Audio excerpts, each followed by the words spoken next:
জীবনে ছোট গল্পগুলি জীবনের ক্ষুদ্র কিন্তু গভীর অভিজ্ঞতাগুলি তুলে ধর। এটি আমাদের মনের গভীরে এক ধরনের উপলব্ধি ও শিক্ষা জাগিয়ে তোলে। এখানে একটি ছোট গল্প শেয়ার করছি, গাছ আর ছায়া। এক গ্রামের শেষ প্রান্তে একটি বড় বটগাছ ছিল। গাছটির ছায়ায় গ্রামের মানুষজন বসে বিশ্রাম নিত, শিশুরা খেলা করত। গরমের দিনে পথিকরা এসে ছায়ায় বসত, আর বৃষ্টি এলে তার নিচে আশ্রয় নিত।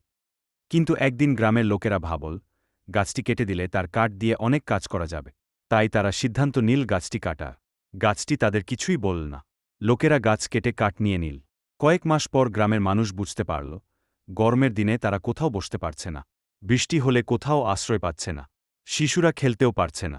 তখন তারা বুঝল, গাছ তাদের কত উপকার করত, কিন্তু তখন আর কিছু করার ছিল না।